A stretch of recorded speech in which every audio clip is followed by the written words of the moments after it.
মৰমৰ ছাত্ৰ-ছাত্ৰীসকল, আমি ইতিমধ্যে ক্লাছ 9ৰ ৰিভিজন 2 চেপ্টাৰটো আৰম্ভ কৰিছিলোঁৱেই আৰু আমি আগৰ এটা ভিডিঅ'ত তাৰ প্ৰথম 3টা কুৱেশ্যন ডিছকাছ কৰিছিলোঁ। আজি এই ভিডিঅ'টোত কুৱেশ্যন নম্বৰ 4, 5 আৰু 6 ডিছকাছ কৰা হ'ব। আমি এতিয়া প্ৰথমতে 4 নম্বৰ কুৱেশ্যনটো চাওঁ।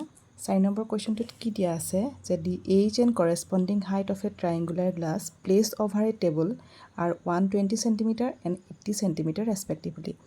Then the area of the triangular glass is, আমাক কেইটামান অপশ্যন দি থোৱা আছে। এতিয়া আমি চাব লাগিব যে কুৱেশ্যনটোত মেইনলি আমাক কি কি বস্তু দি থোৱা আছে। ইয়াত দি থোৱা আছে যে এখন ট্ৰাইংগুলাৰ গ্লাছৰ এৰিয়া, এজ আৰু তাৰ হাইট দি থোৱা আছে আৰু আমাক উলিয়াবলৈ দিছে এৰিয়া। তাৰমানে আমি ট্ৰাইংগুলাৰ গ্লাছ বুলি কোৱাৰ লগে লগে আমি জানিব লাগিব যে এটা ট্ৰাইংগুলাৰ এৰিয়াৰ আমাৰ ফৰ্মুলাটো কি আছিলে। এটা ট্ৰাইংগুলাৰ এৰিয়া কি আছিলে যে area is equal to half into base into height. এতিয়া আমাৰ কুৱেশ্যনটোত বেছ আৰু লগতে হাইটটো দি থোৱা আছে। চ' দি থোৱা থাকিলে আমি ডাইৰেক্ট ফৰ্মুলাটোত বহুৱাই আমাৰ ৰিজাল্টটো উলিয়াব পাৰিম। এতিয়া আমাক বেছ দি থোৱা আছে 120 cm আৰু ট্ৰাইংগলটোৰ হাইট দি থোৱা আছে 80 cm। চ' চলিউশ্যনত আমি আমাক দিয়া এৰিয়াটো উলিয়াম। এৰিয়া ইজ ইকুৱেল টু হ'ব half into base into height. এইটো হৈছে ট্ৰাইংগুলাৰ এৰিয়াৰ ফৰ্মুলা। চ' এতিয়া যিখিনি আমাৰ ভেলু দি থোৱা আছে, বেছৰ ভেলু দি থোৱা আছিলে 120 cm আৰু হাইট দি থোৱা আছিলে আমাৰ 80 cm। চ' 2ৰে কেঞ্চেল গ'ল, 120 60 টাইমছ গ'ল। চ' 60 ইনটু 80 হৈ যাব 4800 চেণ্টিমিটাৰ স্কুৱাৰ। এতিয়া আমাৰ অপশ্যনত কি আছে, বি অপশ্যনটো আছে 4800 চেণ্টিমিটাৰ স্কুৱাৰ। তো এইটোৱে হ'ব আমাৰ অংকটোৰ উলিয়াবলগীয়া চলিউশ্যন।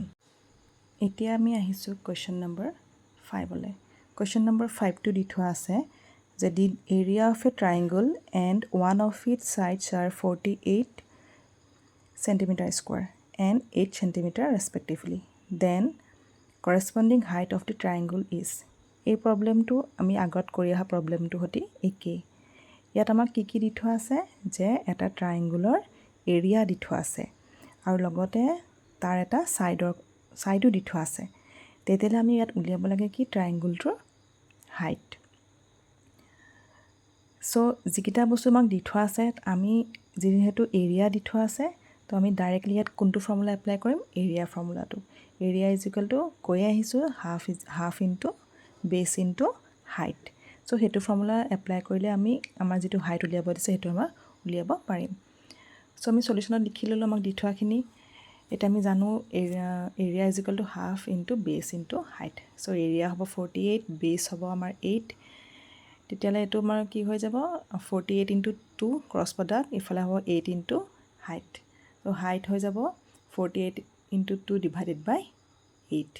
8ৰে 48ক যাব 6 টাইমছ। চ' 6 ইনটু 2 আমাৰ ৰিকুৱাৰ্ড ৰিজাল্টটো হৈ যাব height is equal two 12 centimetre. এতিয়া আমি কুৱেশ্যন নম্বৰ 6লৈ আহিছোঁ। 6 নম্বৰ কুৱেশ্যনটো দিছে যে the area of a triangle and its height with respect to some base are 1256 millimeter square and 31.4 millimeter respectively. Then the length of the base is.